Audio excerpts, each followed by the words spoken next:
കർബല കഴിഞ്ഞിട്ടാണല്ലോ ലോകം കണ്ട ഏറ്റവും വലിയ ഫഖീഹ് വന്നത്, മഹാനായ മുഹമ്മദ് ഇബ്നു ഇദ്രീസ് ശാഫിഈ. അത് ശാഫിഈ ഇമാമിന് തിരിഞ്ഞില്ലേ? 10 ലക്ഷം ഹദീസ് മനപ്പാഠമുള്ള ഇമാമുന ശാഫിഈ റളിയല്ലാഹു അൻഹു നബി കുടുംബത്തിന്റെ പിന്നാലെ ഓടി നടന്നവരായിരുന്നു ഇമാമുന ശാഫിഈ. ഇന്ന് റഹ്മത്തുള്ള ഷേയാണെന്ന് പറയുന്നവരുണ്ടെങ്കിൽ റഹ്മത്തുള്ളാഹ്ക്ക് ഒരു പേടിയും ഇല്ല. ആദ്യമായി ഷിയയാണെന്ന് പറയപ്പെട്ട ഒരാൾ ഇമാമുന ശാഫിഈയാണ്. നബി കുടുംബത്തിന്റെ എതിരാളികൾ അന്ന് പറഞ്ഞു ഇയാൾ ഷിയയാണ്. അപ്പോൾ ഇമാം ശാഫിഈ തങ്ങൾ പറഞ്ഞ് നബി കുടുംബത്തെ സ്നേഹിച്ചാൽ ഷിയ എന്ന് പേര് വെക്കുമെങ്കിൽ ഞാൻ ഷിയ തന്നെയാണ്, ഞാൻ ഷിയ തന്നെയാണ്. എനിക്കെന്ത് പേടി? നിങ്ങളെ തറവാട്ടിനല്ലല്ലോ എനിക്ക് ചെലവ്, നിങ്ങളല്ലല്ലോ എന്റെ ചെലവ് നടത്തുന്നത്. ഭൂമിയിൽ നേര് പറയാൻ ആകാശഭൂമിക്കടയിൽ റഹ്മത്തുള്ള ഒരുത്തനെയും പേടിക്കുകയില്ല. നിങ്ങൾ എന്ത് പേരെന്നെ വിളിച്ചാലും ഞാൻ നബി കുടുംബത്തിന്റെ മഹത്വം പറഞ്ഞാൽ നിങ്ങൾ എന്നെ ഷിയ എന്ന് പറയുമെങ്കിൽ പറഞ്ഞോ, എനിക്കൊരു പേടിയുമില്ല. ഈ ജനങ്ങൾ പിന്നീട് ഷാഫി ഇമാമിനെ ഷിയ എന്ന് പറഞ്ഞു. എന്റെ ഷാഫി ഇമാമ പറഞ്ഞു കർബല കഴിഞ്ഞിട്ട് 10 നൂറ്റാണ്ട് കഴിഞ്ഞിട്ടല്ലേ? 10 നൂറ്റാണ്ടുകൾ എത്ര കഴിഞ്ഞ്? 100 നൂറ്റാണ്ട് കഴിഞ്ഞിട്ടല്ലേ? മഹാനായ 100 നൂറ്റാണ്ട് കഴിഞ്ഞിട്ടാണ് ബഹുമാനപ്പെട്ട ഇമാമുന ശാഫിഈ. ഉറക്കം പറ, ഇമാമുന ശാഫിഈ. എന്ത് മനുഷ്യന്മാർ!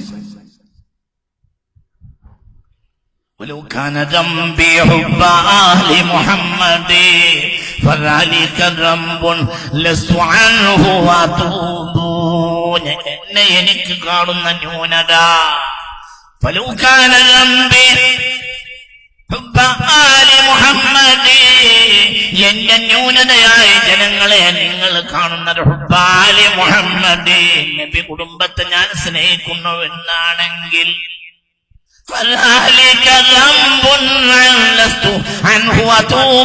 ഞാൻ അതിൽ നിന്ന് തൗബ ചെയ്യുകയില്ല, ഞാൻ ആ റബ്ബിൽ നിന്ന് തൗബ ചെയ്യുകയില്ല. ഹിജ്റ 150 ജനിക്കുകയും ഹിജ്റ 204 വഫാത്താവുകയും ചെയ്ത ഇമാമുന ശാഫിഈ കർബല കഴിഞ്ഞിട്ട് 1 നൂറ്റാണ്ട് കഴിഞ്ഞിട്ട് ജനിച്ച ആളാണ് ഇമാമുന ശാഫിഈ. ഇവിടെ ചിലർ പറയാ കർബലയിൽ നബി കുടുംബം തീർന്നു. അത് കഴിഞ്ഞ് 1 നൂറ്റാണ്ട് കഴിഞ്ഞിട്ട് ജനിച്ച മനുഷ്യൻ പറയാ നബി കുടുംബത്തെ എനിക്ക് സ്നേഹമാണ്, ഞാൻ നബി കുടുംബത്തിന്റെ പിന്നാലെയാണ്. വൈകുന്നേരം വരെ ദർസ് നടത്തും. ബഹുമാനപ്പെട്ട ഫുസ്താത്തിലെ പള്ളിയിൽ ഹിജ്റ 199 ഫുസ്താത്തിലെ പള്ളിയിൽ മുദരിസായി വരുന്നത് ഇമാമുന ശാഫിഈ. ആരാ? തിൽമീദന്മാര്, 100 കണക്കിന് തിൽമീദന്മാര്. ഒരു തിൽമീദ് ആരാണെന്നറിയോ? ഇമാം മുസ്നി. ഒരു മദ്ഹബ് ഉണ്ടാക്കാൻ മാത്രം വലിയ ആലിമാണ് ഇമാം മുസ്നി. ഇമാം മുസ്നി പായില് നിലത്തിരുന്ന് പഠിക്കണ കാലാണ്. ആരുടെ മുന്നിൽ? ഇമാം ഷാഫിഈ മുന്നിൽ. അവര് 199 ഷാഫി ഇമാം മിസ്റിൽ വരുമ്പോൾ പ്രധാനപ്പെട്ട ശിഷ്യൻ ഇമാം മുസ്നിയാണ്.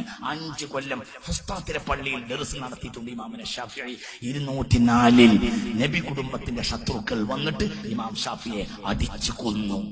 ആ അടിയിൽ രോഗം വന്നു, അങ്ങനെ മരിച്ചു ഇമാം ഷാഫിഈ. ആ കാലത്ത് വൈകുന്നേരം വരെ ദർസ് നടത്തി. വൈകുന്നേരം അവിടുന്ന് അവര് 2 ഫർലോങ് നടന്നാൽ ഒരു സാധുവായ പെണ്ണിന്റെ കുടിലുണ്ട്. ആ കുടിലിന്റെ മുറ്റത്തെ ചായ്പിൽ പോയി അങ്ങനെ ഇരിക്കും ഇമാം ഷാഫിഈ. ആ പെണ്ണിനെ ഇമാം ഷാഫിഈ കണ്ടിട്ടുമില്ല. അവിടെ ഒരു കുറ്റിപ്പോലെ ഉണ്ടായിരുന്നു, ഒരു കുടിലുണ്ടായിരുന്നു. പിന്നെ ഓൾഡ് കൈറോയിൽ, ആ ഓൾഡ് കൈറോയിലെ ആ ഉസ്താദിൽ നിന്ന് കുറച്ച് നടക്കണം ഓൾഡ് കൈറോവിലേക്ക്, ഒരു ഏരിയയിലാണ്. ആ ഓൾഡ് കൈറോവിലെ ഈ ചെറിയ ചെറ്റപ്പരയുടെ മുന്നിലെ ചായ്പിൽ വന്ന് ഇരിക്കും ഷാഫി ഇമാം. വൈകുന്നേരമായ രാവിലെ മുതൽ സുബൈക്ക് തുടങ്ങിയ ദർസ് വൈകുന്നേരം വരെ ദർസ് ഉണ്ട്. എന്നിട്ട് അവിടെ ചായ്പിൽ വന്നിരിക്കും. എന്താ കാരണം എന്നറിയോ? അതിന്റെ ഉള്ളിൽ റസൂലുള്ളാഹിയുടെ പേരക്കുട്ടി ഉണ്ട്, നഫീസത്തുൽ മിസ്രിയ. അതിനാ വന്നിരിക്കുന്നത്. അതിനാ വന്നിരിക്കുന്നത്. എന്നാലോ ലോകം കണ്ട ആലിമ ഷാഫി ഇമാമാണ്. അങ്ങനത്തെ ആലിമത്തല്ല നഫീസത്തുൽ മിസ്രിയ, മുജ്തഹിദത്തല്ല നഫീസത്തുൽ മിസ്രിയ.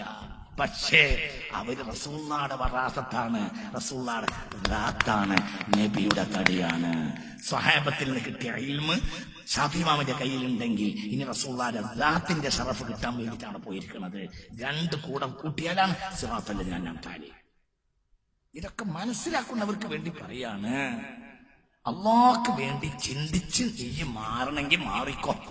അവിടെ വന്നിട്ട് സിറാത്ത് പാലത്തിമ കുടുങ്ങാൻ നിൽക്കണ്ട. അള്ളാഹു നമ്മളെ കാക്കട്ടെ. ദീനെ നശിപ്പിച്ചിട്ട് സിറാത്ത് പാലത്തിൽ കുടുങ്ങണ്ട. അള്ളാഹു നമ്മളെ കാക്കട്ടെ. ചിന്തിക്കും. ഈ ചായ്പിൽ വന്ന് ഇങ്ങനെ ഇരിക്കും. ചൊല്ലുവാൻ സാനത്തിനാൽ നൂറും ചാദർ 10 ജബദനിൽ പക്കായ മക്ക ദിക്കടിൽ ഓടിട്ട് പൊന്നിവർ മൗത്ത് ഹിജറ 200 ആട്ട് പുരേര റമളാനിലുള്ളൊരു ജുമുഅ നാളിൽ കിട്ട്. അതാണ് നഫീസത്തുൽ മിസ്രിയ. ഹിജ്റ 145 ജനിച്ചു. ഹിജ്റ 208 മരിച്ചു.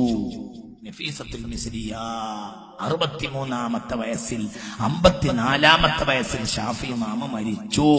നഫീസ ബീവി റളിയല്ലാഹു അൻഹ ഹിജ്റ 145 ജനിച്ച് 208 പൊന്നിവർ മൗത്ത് ഹിജ്റ 200 ആട്ട് 208 വഫാത്തായി.